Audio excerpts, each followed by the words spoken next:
Assalamualaikum warahmatullahi wabarakatuh. Perkenalkan, nama saya Hilma Hikmayati, mahasiswa program studi bimbingan konseling pendidikan Islam.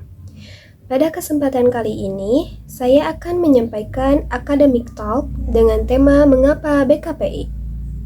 Dalam Academic Talk ini, saya akan membahas tentang siapa manusia menurut pendidikan, perbedaan pendidikan umum dan pendidikan Islam, konsep tarbiyah, taklim, tadris, takdib, dan tahzib, alasan mengapa BKPI hadir sebagai disiplin ilmu, analisis sebuah studi kasus dari sudut pandang BK dan BKPI, serta refleksi pribadi setelah mempelajari mata kuliah ini.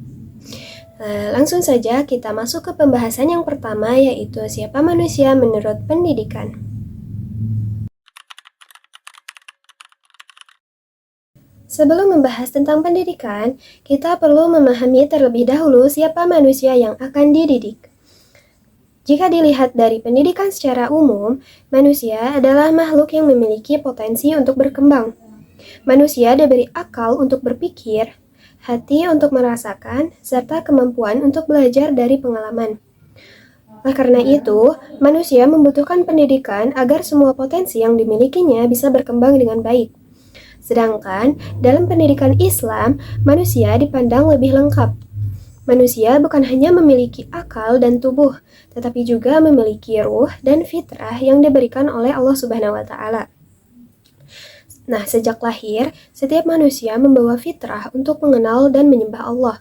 Oleh karena itu, tujuan pendidikan Islam bukan hanya untuk membuat seseorang menjadi pintar atau memiliki banyak ilmu, tetapi juga membentuk akhlak yang baik, memperkuat keimanan, dan membantu manusia menjadi pribadi yang lebih dekat kepada Allah. Nah, jadi pendidikan Islam berusaha mengembangkan seluruh aspek dalam diri manusia, mulai dari jasmani, akal, emosi, hingga spiritualnya, agar berkembang secara seimbang.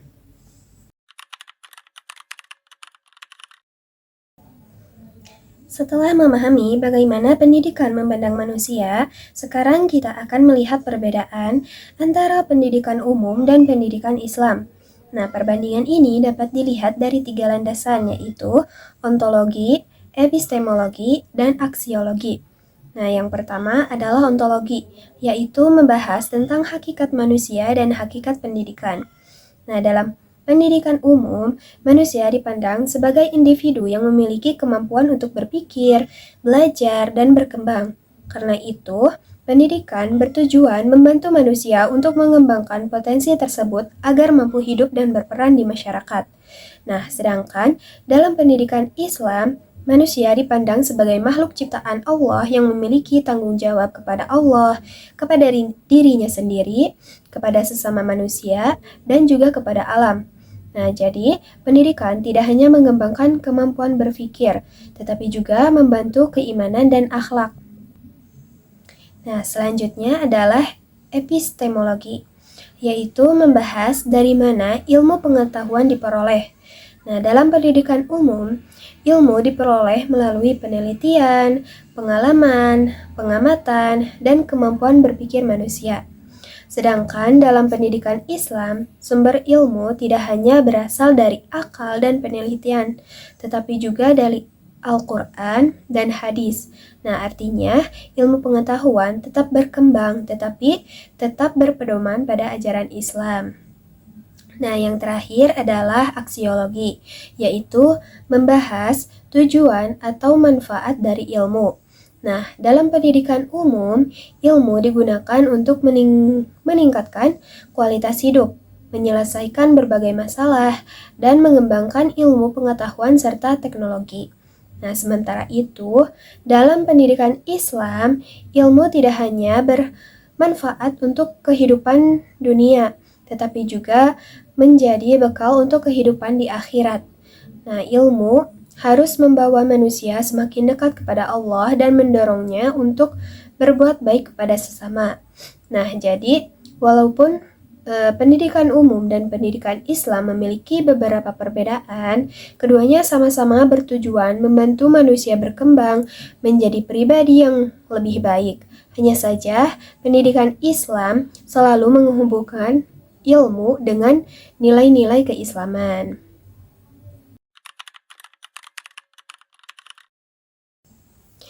Selanjutnya, dalam pendidikan Islam ada beberapa konsep penting yang saling berkaitan, yaitu tarbiyah, ta'lim, tadris, ta'dib, dan tahzib. Nah, yang pertama yaitu tarbiyah. Tarbiyah adalah proses membimbing dan mengembangkan seluruh potensi yang dimiliki seseorang secara bertahap. Nah, yang kedua yaitu ta'lim. Ta'lim adalah proses memberikan ilmu pengetahuan kepada peserta didik.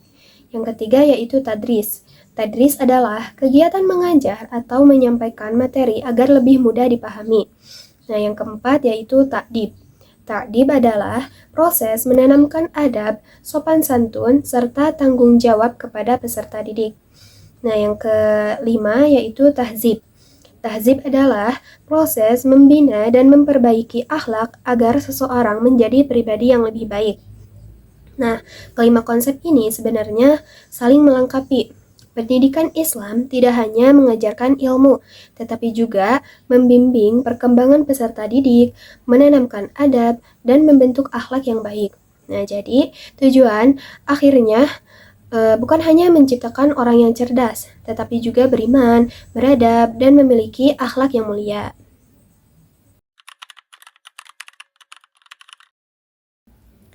Setelah memahami konsep-konsep tersebut, muncul pertanyaan, mengapa harus ada BKPI? Mengapa tidak cukup hanya BK?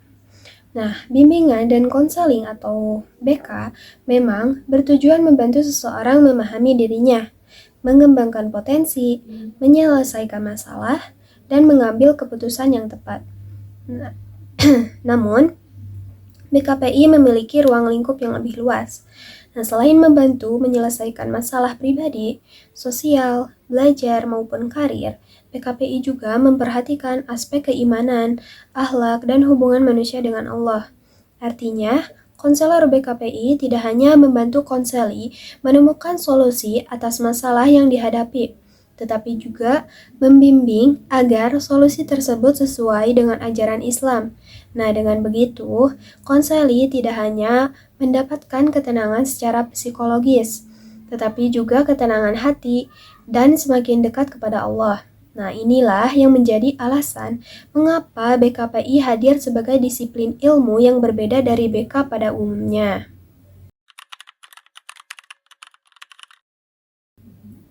Nah, agar lebih mudah dipahami, saya akan memberikan satu contoh kasus, yaitu kecanduan media sosial. Nah, saat ini banyak remaja yang terlalu sering menggunakan media sosial. Akibatnya, mereka menjadi kurang fokus belajar, sering membandingkan dirinya dengan orang lain, mudah merasa cemas, bahkan kehilangan semangat belajar.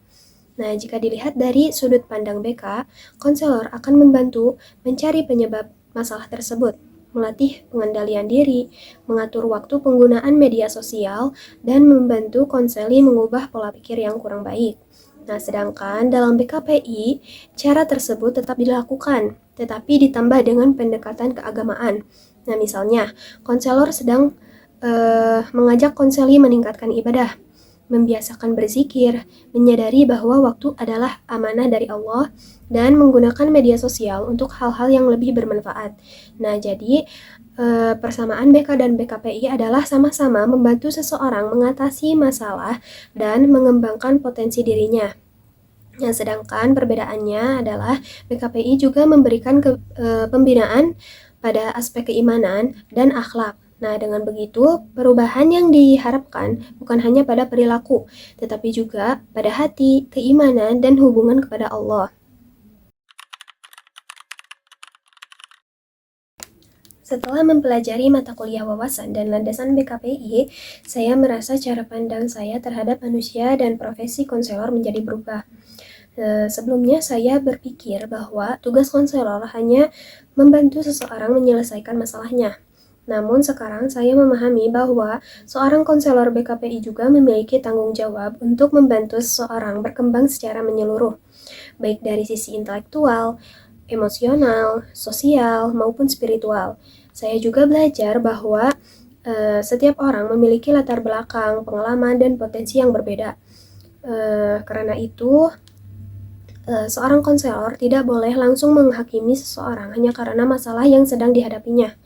Nah, sebaliknya, konselor harus mampu memahami kondisi konseli dengan empati, menghargai setiap proses yang dijalani, dan memberikan pendampingan sesuai dengan nilai-nilai Islam.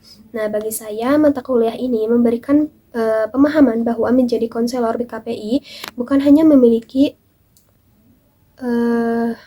kemampuan dalam memberikan layanan konseling, tetapi juga membutuhkan akhlak yang baik, keimanan yang kuat, dan kesiapan untuk menjadi teladan bagi orang lain.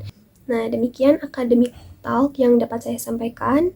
Terima kasih atas perhatian teman-teman yang telah menyimak video ini. Wassalamualaikum warahmatullahi wabarakatuh.